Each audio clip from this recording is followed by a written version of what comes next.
Bonjour à tous et bienvenue sur Alpha Perf. On est le vendredi 16 mai et on va faire un tour comme d'habitude sur Bitcoin, le marché crypto, quelques datas et regarder quelles sont les opportunités du jour ou comment interpréter ce marché. Alors, on est sur Bitcoin en 4 heures, d'accord. Alors, je suis dézoomé, je suis très dézoomé en fait pour avoir une vision daily, d'accord. Qu'est-ce qu'on a fait? Alors, bon, vous le savez tous, hein, mais qu'est-ce qu'on fait? Je fais un petit point pour voir la situation et pour avoir une vision générale des zones à- à regarder, à intégrer, à garder en tête. Ok? Donc, qu'est-ce qu'il y a? Euh, on est déjà à 104 000 dollars, d'accord? On est parti clairement des 73, enfin ouais, 74. On est déjà à 104. On arrive maintenant on commence à arriver sur le haut du range qu'on avait réintégré. Donc je vais vous noter le range si vous voulez. Voilà. Donc ça c'était un range qu'on avait ici. Allez, bon, on va mettre à peu près comme ça. Ok. Qu'on a facilement réintégré. Qu'on a dont on est parti breaker le middle range directement et là on arrive déjà en haut de range. Ok.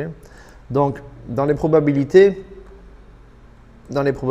pour du trading daily 4 heures, il faudrait maintenant chercher un short dans les hauts de range, c'est-à-dire entre maintenant et la zone des 108 voire 110 000 dollars.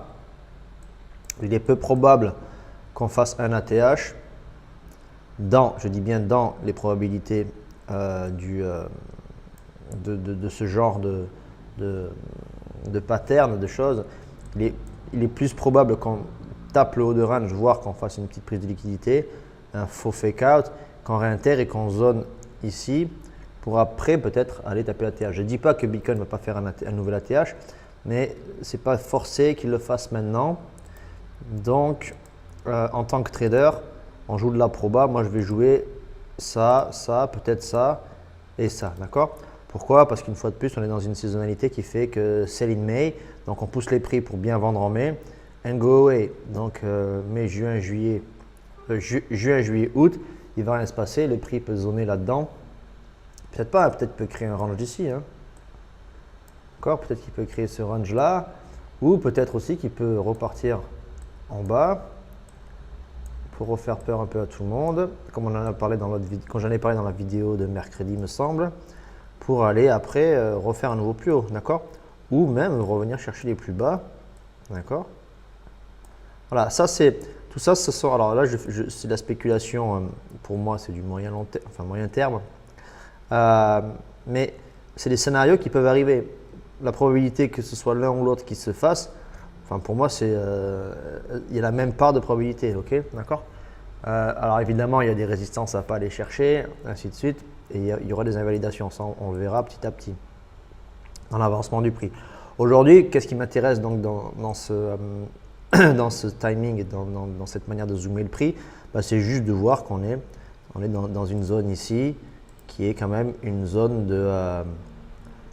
qui va devenir une zone de résistance, hein, clairement, hein, d'accord. Voilà, on y est là, on y arrive, hein, d'accord. Voilà. Ok. Je la laisse en orange, pourquoi? Parce que comme ça vous allez voir que c'est une indication supplémentaire pour notre trading court terme. Voilà, on arrive sur cette zone, on est en train de la travailler. Elle nous a rejeté à plusieurs reprises, une fois, deux fois. Là, on va la voir, peut-être qu'il va nous rejeter. On a de l'imbalance à aller combler en bas et on a de l'imbalance à aller combler ici. On a beaucoup de stops qui attendent ici, d'accord? Ici, des grosses zones de stop.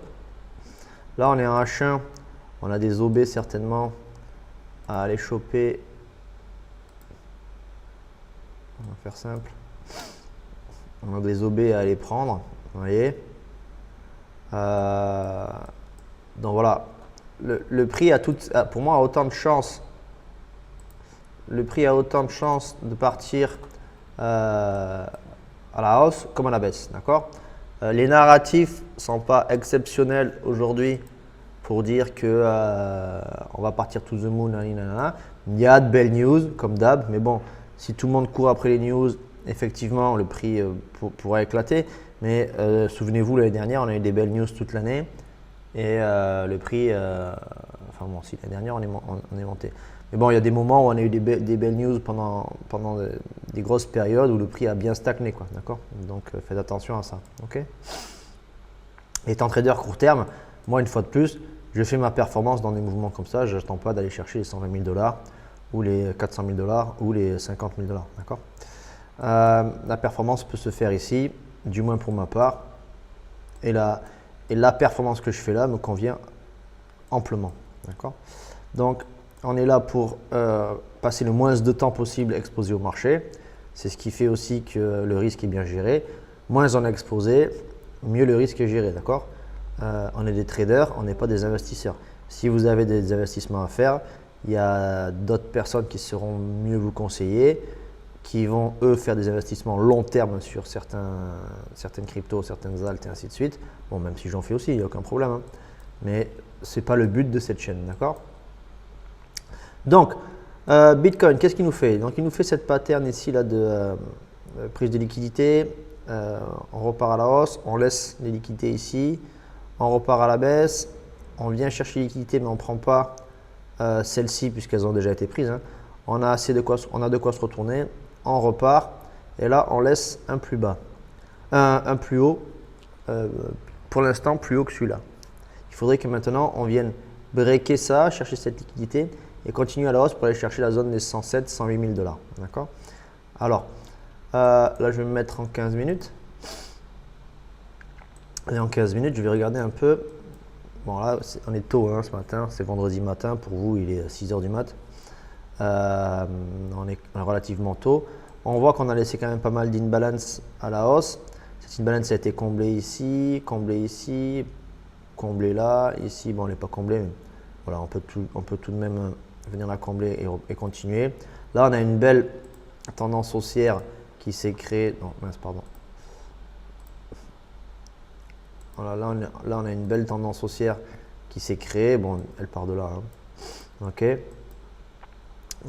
Cette tendance haussière est tout à fait tradable, hein. Dès qu'on va la retoucher, vous voyez, même là, on pourrait déjà rentrer en position pour aller chercher un petit trade en scalp qui nous ferait une genre d'entrée par ici, peut-être prendre l'imbalance, d'accord, et aller chercher ça et protéger ce plus bas ou ce plus bas pour ce qui va être le plus safe. Bon, on a un ratio de 2, c'est pas top, mais c'est tradable, d'accord. Si vous gérez bien votre risque, un ratio de 2, c'est tout à fait prenable. C'est le minimum que je prends, hein. Et on peut aller chercher des petits trades ici, ok. Maintenant, si vous voulez rentrer là sur cette pattern là, bon, il faudrait l'avoir en 5 minutes. Il n'y a pas de pattern en fait. On est en train de corriger, on reprend. Si on vient retest, prendre cette liquidité là. Moi, il y a cette imbalance qui m'embête. C'est du très court terme, hein, c'est du scalping, hein. Je protégerai mon trade ici, voilà, et on irait chercher la prise de liquidité de là, voire celle-là. À voir sur les datas. Là, c'est un trade un peu plus intéressant avec un ratio de 5,5. Ok. Donc ça, c'est un exemple de trade. Pour ceux qui demandent les setups, quel est le setup? Tout simplement, je suis en train d'attendre cette compression baissière. Résolution avec une prise de liquidité à la baisse qui vient combler au moins la moitié de l'imbalance. Je rentre au comblage de l'imbalance. Je mets mon stop. Alors soit je mettrai mon stop au comblage de cette imbalance au plus bas, mais là j'ai quand même un OB sur lequel on peut aller chercher. Donc je mettrai mon stop un peu plus bas ici. Et si je veux vraiment être safe, je mets mon stop dans cette zone-là, d'accord? Parce que là, il y a de l'intérêt à très court terme. Je ne sais pas quel timing je suis là, 5 minutes. Là, j'ai un intérêt à y aller. Ok. Là, il y a un intérêt aussi. D'accord. Là, il y a l'imbalance.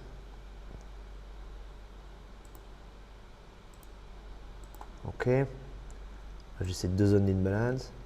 Ok. Bon, attention, c'est 5 minutes. Hein. Faites très attention. Ça, c'est un scalp. Hein. Si je tente ce genre d'entrée, c'est un scalp. Je vais aller chercher vraiment quelque chose qui va correspondre à des datas, d'accord, à de la liquidation. Ok. Donc, bon, ça, c'est une petite parenthèse vraiment. je vous montre un petit setup assez facile à détecter pour rentrer en continuation haussière, pour continuer à trader cette trend haussière. Ok. Donc, je reviens avec une unité un peu plus large. Enfin, un peu plus large, je suis en 15 minutes. On va se remettre en 1 heure. Qu'est-ce qu'on peut voir donc? On peut voir donc quand on est en train de faire cette compression. Alors, ça a duré toute la semaine quand même, d'accord? Cette compression-là a duré toute la semaine. On est vendredi. Donc, on a fait toutes ces grosses poussées haussières. Il est tout à fait possible qu'ici, ce soit de la distribution, mais il est tout à fait possible que maintenant, on essaie de repousser le prix à la baisse pour rentrer plus tranquillement sur une unité de temps plus haute pour après faire notre continuation haussière. Okay, les Wells qui sont rentrés là, bon, ici, ont réaccumulé. Ici, qu'est-ce qu'ils font? Est-ce qu'ils réaccumulent ou est-ce qu'ils cherchent à prendre du profit? On pourrait très bien venir chercher ces zones-là pour après repartir, d'accord? Ou repartir to the moon pour ne laisser le temps à personne d'entrer. Parce que Bitcoin aime bien continuer sa route vide, tout seul. Okay, ce qui fait que, vous voyez ici, on aurait pu attendre un retracement au moins jusqu'ici. On n'a rien fait du tout. On n'a laissé personne rentrer. Donc ici, peut-être que la semaine, vous voyez, ça c'est pareil, ça s'est passé d'un vendredi à ça aussi, ça a duré une semaine. Et bam, on éclate. On a éclaté un lundi, mardi. Ok, donc on a rééclaté pendant une semaine. Donc voilà. Là, peut-être qu'on est en train de continuer à accumuler tranquillement. On va peut-être pas faire un plus bas. D'ailleurs, je dirais même que dans les probas et le comportement du Bitcoin actuellement, il est peu probable qu'on retrace et qu'on laisse la chance aux traders d'entrer ici, d'accord? Il vaut mieux déjà entrer en position dans ces bas qu'on a fait là pour peut-être aller chercher un nouvel ATH, la zone des 110. Vous allez me dire, ouais, t'es bien marrant, il y a 5 minutes, tu viens de me dire que Bitcoin n'allait pas faire l'ATH, il faut trader le range. Oui, c'est les probabilités, ça. Les probabilités d'entrer en position. Quand on est trader de range, ben, on vend le haut de range et on achète le bas de range. On ne va pas acheter le haut de range.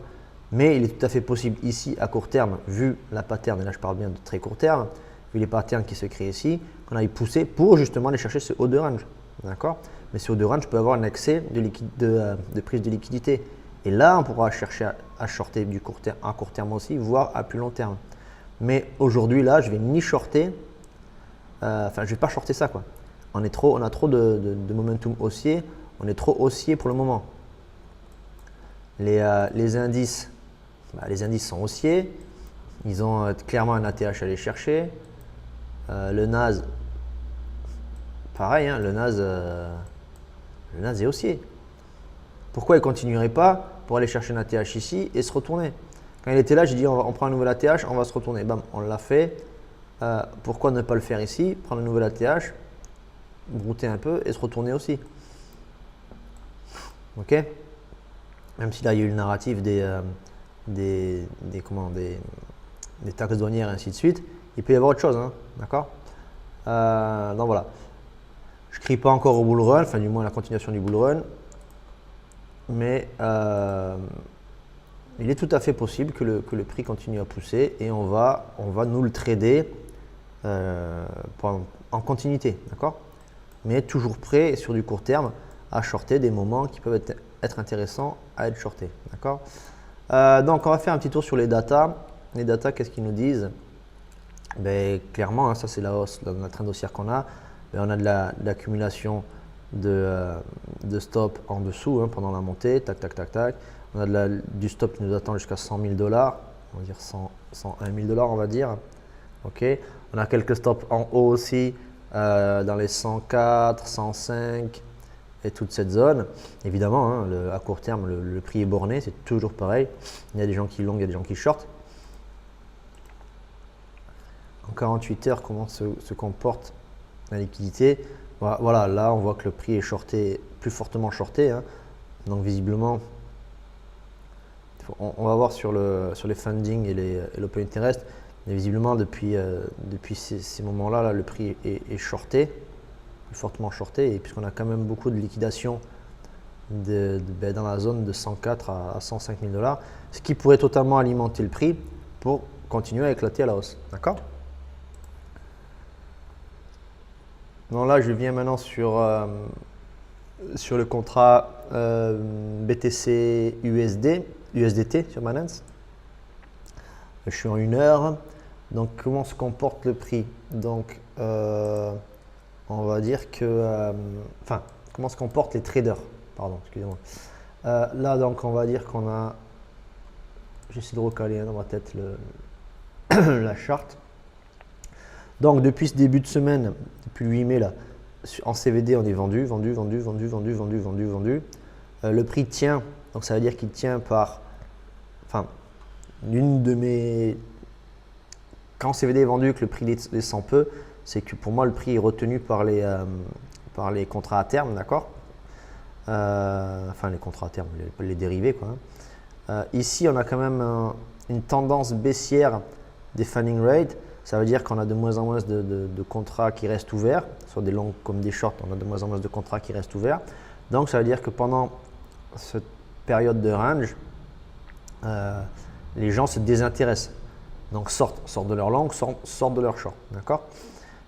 Ici, on voit clairement qu'il y a beaucoup de longs qui sont fermés. Vous voyez, ici, on est baissier, hein, très baissier, avec un OI qui est baissier. Donc là, on a beaucoup de longs qui sont fermés. Bon, vous allez me dire, ouais, là, on a un gros pump. Ouais, on a un gros pump. Là, il y a quelques longs. Il encore même pas parce que au pump, ce sont des shorts qui sont ouverts. OK? Ce sont des shorts qui sont ouverts. D'où la liquidité qu'on a. Voilà, ici. Donc, effectivement, on a des shorts qui sont ouverts et on a des longs qui se ferment. Moi, ce que je vois, c'est ça. Hein, c'est que, voilà, moi, ce que je retiens de ces données-là, c'est qu'on a l'air d'avoir plus de longs qui se ferment. Donc, les gens sont un peu en disbelief, disent OK, maintenant, on a pris peut-être des bénéfices. On est rentré ici, on a pris des bénéfices. On va fermer les longs. Il y a des shorts qui se mettent à sourire. Donc, qu'est-ce que va faire le prix? Ben, le prix, il va monter. Enfin, je ne dis pas il va monter. Il devrait pouvoir monter plus facilement parce que il se vide de ses longues, donc il va être plus free pour monter. Et surtout, les gens ouvrent des shorts, donc il va commencer à y avoir de plus en plus de liquidation. Et là, on va pouvoir aller taper et faire de la cascade de liquidation. D'accord? Plus on va arriver dans le haut de range, plus dans la logique, dans la probabilité, comme je disais tout à l'heure, le haut de range va être short. Donc, c'est tout à fait probable que c'est là où on va avoir une FOMO et une accélération qui va nous amener à faire un ATH, mais pas, qui tiendra pas forcément. Qui sera peut-être juste un fake out qui sera réintégré. D'accord? Donc faites attention à ça. Là, on est vraiment sur des scénarios qui sont assez compliqués. D'où le plaisir du trading court terme, hein, c'est qu'on peut sortir facilement. On a pris ce qu'on avait à prendre, on regarde ce que veut développer le prix. Le prix éclate. Alors, c'est le plaisir et la frustration parce que le plaisir, c'est de voir que le prix fait des choses totalement incontrôlables et on n'est pas dedans. Mais on a quand même pris notre bénéfice aujourd'hui. On laisse le prix faire le fou à la hausse comme à la baisse. Mais quand c'est à la hausse, souvent on dit « Ah mince, putain, je ne suis pas dedans, je suis frustré. » Et là, le prix, il prend 5%. C'est comme ça. C'est comme ça. C'est un choix. Et si vous faites votre calcul de l'année en bon trader, vous prenez plus de 5% d'un mouvement dans l'année avec tous les trades court terme que vous faites. Voilà, c'est plutôt ce que vous prenez en général par semaine, 5%. Ok. Quoi d'autre? On va aller voir quelques datas niveau. Ça se bug là. Niveau order book. 31 heures. On va voir comment est retenu le prix. Là, il y a quelques ordres ici de vente. Pas mal de Bitcoin placés à la vente là. Dans la zone des 105. 200 Bitcoin, 450, 550, 250. Et ici, pareil, on va retenir le prix avec 520, 400 et 400 Bitcoin. Donc, voilà, il y a des gens qui sont intéressés à vendre le haut de range et il y a des gens qui sont intéressés à acheter le middle range là. Enfin, le middle, de ce petit range, hein, pas du gros. Hein. Ça correspond plus au haut du gros range, d'accord? Bon, en fait, non, le haut du range, c'est plutôt 110 000, 108, 110. Bon, voilà, le prix est quand même borné. Mais bon, il faut voir le volume qu'il y aura à ce moment-là. Mais ça peut de suite être avalé, hein, tout ça, d'accord? Je veux dire, il n'y a pas grand-chose, il n'y a pas d'énormes ordres, on ne voit pas des ordres clairs comme ça. Bon, ceux-là, ouais, ça, c'est assez clair. Pour moi, ça, c'est des instituts qui veulent rentrer.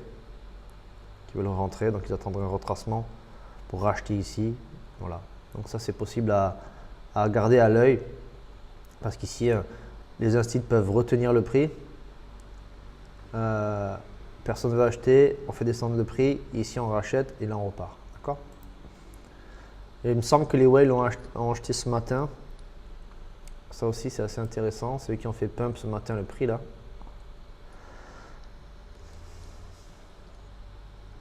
Les whales ont acheté ce matin effectivement. Les whales et les micro whales. Voilà. Pendant que les retail eux vendent toujours. Hein. Ils vendent. De toute façon, ils sont toujours à l'envers les retail. C'est incroyable.